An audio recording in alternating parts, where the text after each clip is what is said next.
Welcome to challenger classes. नया session start हो चुका है 2024-25 का और बहुत सारे बच्चे जो हैं वो क्लास 9 से 10th में प्रमोट हुए हैं और बहुत सारे 11 से 12th में। तो ये जो बच्चे जो 11th और 10th और 12th में गए इस साल, उनके लिए हम ला रहे हैं लाइव क्लासेस जो कि पूरे साल बनी रहेगी आपके लिए। ठीक है, जिसमें हम लोग 10th वाले बच्चों को मैथ्स और साइंस की क्लासेस लेंगे और 12th वाले बच्चों के लिए हम लोग मैथ्स और फिजिक्स की क्लासेस लेंगे।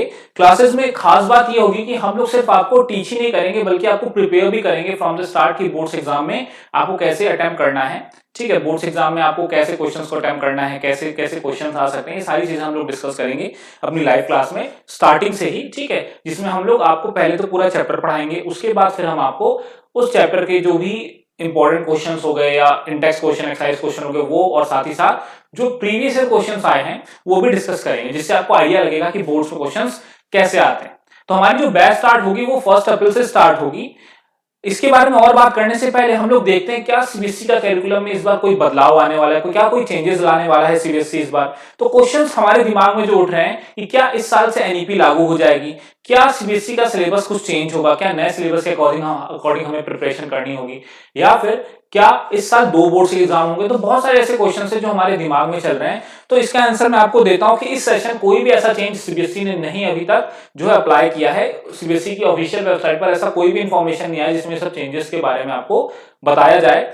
ठीक है, तो इसका मतलब कि जो भी कैरिकुलम इस साल का होगा आपका 10th और 12th का, वो बिल्कुल वैसा ही होगा जैसे लास्ट ईयर का था, यानी आपको एक बोर्ड का एग्जाम देना पड़ेगा। ठीक है, आपका जो भी सिलेबस था लास्ट ईयर वही सिलेबस इस बार भी रहेगा। ठीक है, न्यू एजुकेशन पॉलिसी की जहां तक बात है तो वो नेक्स्ट ईयर से इंप्लीमेंट हो जाएगी, जो कि ऐसा सुनने में आया कि नेक्स्ट ईयर 2025-26 का जो सेशन होगा वहां से वो इंप्लीमेंट हो जाएगी, जिसमें आपको 2 लैंग्वेज पढ़ना कंपलसरी होगा। लेकिन क्योंकि आप लोगों के लिए नहीं है, 9th और 11th में ये चीजें ऐड ऑन होंगी, तो आप लोगों को हेडेक लेने की जरूरत नहीं है। जो बच्चे 10th से 11th में जाने वाले हैं 2025 वाले सेशन में, उनके लिए होगा कि आपको 2 लैंग्वेज पढ़नी होगी, साथ ही साथ 2 बोर्ड्स के एग्जाम भी होंगे 10th और 12th के न्यू एजुकेशन पॉलिसी के अकॉर्डिंग। तो क्योंकि 2 बोर्ड्स के एग्जाम होंगे और पैटर्न क्या होगा 2 बोर्ड्स एग्जाम का, तो कुछ बच्चे सोच रहे होंगे कि आधा सिलेबस जो है वो मतलब 6 मंथ्स में होगा और आधा सिलेबस जो है वो 6 मंथ्स में, 2 बोर्ड्स के एग्जाम ऐसे होंगे।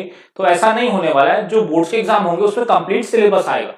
तो आपको 2 अटेम्प्ट्स मिलेंगे, जिस अटेम्प्ट में आप बेटर करोगे, जिस बोर्ड्स एग्जाम में आप बेटर करोगे, उसका ही रिजल्ट आपको, उसका ही मार्क्स आपके रिजल्ट में जो होगा वो शो करेगा, रिफ्लेक्ट करेगा। ठीक है, अब उसमें आप क्या कर सकते हो, आप एक एग्जाम अक्टूबर नवंबर के आसपास होने वाला है, जिसमें अगर आप पूरे सिलेबस के साथ तैयारी करके जाते हो और अपना एग्जाम देते हो और बहुत अच्छा करते हो, तो आपको मार्च वाला एग्जाम देने की जरूरत नहीं है। ठीक है, आपका रिजल्ट उसी अकॉर्डिंग बन जाएगा। लेकिन अगर आपका अक्टूबर वाला एग्जाम आप नहीं दे पाए किसी वजह से, या आपने प्रिपरेशन अच्छी नहीं करी, आप नहीं देना चाहते, या आपने दिया और एग्जाम अच्छा नहीं गया, तो आप मार्च वाला भी अटेम्प्ट दे सकते हो, उसमें भी पूरा ही सिलेबस आएगा। जिसमें आप क्या कर सकते हो, जिसमें आप अपने मार्क्स को इंप्रूव कर सकते हो ज्यादा मेहनत करके। ठीक है, तो इस तरीके का कुछ जो है न्यू एजुकेशन पॉलिसी के अकॉर्डिंग बोर्ड्स एग्जाम में चेंजेस आने वाले हैं, लेकिन ये इस सेशन में नहीं होगा, ये नेक्स्ट सेशन में होगा।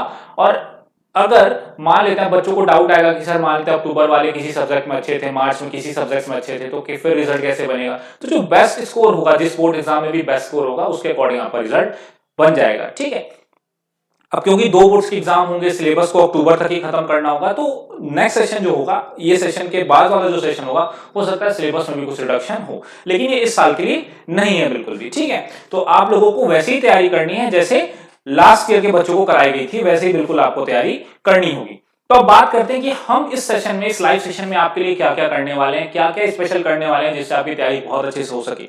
ठीक है, तो हमारा जो स्केड्यूल है, पहले आप स्केड्यूल देख लीजिए। हमारा 10th और 12th का जो स्केड्यूल रहेगा, वो 10th क्लास के लिए जो साइंस की क्लासेस होंगी वो Thursday and Tuesday and Thursday 9:30 to 11:30 2 घंटे की क्लास होगी, वीक में 2 डेज होगी। कहोगे सर 2 ही डेज क्लास होगी, लेकिन बच्चे ये जो 2 घंटे की क्लास है ना, ये सफिशियंट होती है। अगर मैं 1-1 घंटे की 4 क्लास लूं 4 दिन, या 2 घंटे की 2 क्लासेस लूं 2 दिन, तो बात बराबर ही होगी। इसमें आपको सेल्फ स्टडी करने का बहुत टाइम मिल जाएगा, ताकि हम जब भी नेक्स्ट क्लासेस में मिले, नेक्स्ट वीक मिले, तो आप सफिशिएंट तैयारी करके आओ। बहुत सारे होमवर्क्स भी मैं आपको दूंगा, जो आपको उस ड्यूरेशन में, जो थर्सडे के बाद जो नेक्स्ट ट्यूसडे वाली क्लास है उसके बीच में करना होगा। वहीं 12th की बात करें तो 12th की क्लास जो फिजिक्स की होगी, ठीक है, फिजिक्स की क्लास होगी, साइंस नहीं, फिजिक्स की क्लास होगी, वो भी 9:30 to 11:30 होगी, और वो सैटरडे और संडे को होगी। ठीक है, अब बात करते हैं मैथ्स के शेड्यूल की। तो मैथ्स की जो क्लासेस होंगी वो 9:30 to 11:30 होगी, मंडे एंड वेडनेसडे। ठीक है, और 12th की मैथ्स की जो क्लास होगी वो फ्राइडे को 9:30 to 11:30 होगी और संडे को 7 PM टू 8:30 PM 1.5 घंटे की क्लास होगी, ठीक है। अब हमारा जो मोटिव, हमारा जो एम है जिसको हमें अचीव करना है पूरे साल, जो हमें पढ़ा करके अचीव करना है, वो क्या है? हमें पहले तो एनसीईआरटी बेस्ड जो भी सिलेबस है उसको कंप्लीट करना है अच्छे से, ठीक है। उसके बाद हमें इंटेक्स क्वेश्चंस को, एग्जांपल्स को और साथ ही साथ एक्सरसाइज क्वेश्चंस को भी करना है, ठीक है। प्रीवियस ईयर जितने भी क्वेश्चंस हैं वो चैप्टर के साथ ही करेंगे हम लोग, ऐसा वेट नहीं करेंगे कि पहले पूरा सिलेबस हो जाए फिर पीवाईक्यू डिस्कस करें। चैप्टर वाइज पीवाईक्यूज हम लोग डिस्कस करेंगे चैप्टर खत्म होने के बाद। उसके बाद कंप्लीट चैप्टर के नोट्स भी आपको मिलेंगे और डाउट सेशंस भी होंगे। अभी जो रेगुलर क्लासेस है ना, ट्यूसडे थर्सडे को जैसे साइंस की लग रही थी आपकी, तो उसके अलावा भी जैसे हमारा सिलेबस थोड़ा हो जाता है, 2 क्लासेस 2 चैप्टर 3 चैप्टर हो जाते हैं, तो वीक में इनके जो भी 2 क्लासेस आपको असाइन करी गई हैं उसके अलावा भी क्लासेस रख के आपका डाउट सेशन लिया जाएगा, ठीक है। अब उसके बाद हमारा जो मोटिव है, हमें कितने टाइम में क्या अचीव करना है, वो हमारा कुछ इस तरह है कि हम जो है अपना सिलेबस कंप्लीट करेंगे नवंबर तक, ठीक है। नवंबर तक कंप्लीट कर लेंगे, हर हाल में अच्छे से हो जाएगा नवंबर तक, ठीक है। जितना भी एक्सपीरियंस मेरा कहता है कि अगर हम लोग अपना एक रेगुलर बेसिस पर एक रूटीन के साथ क्लासेस अगर हमने करी तो हमारा जो सिलेबस है वो हमारा नवंबर तक हो जाएगा।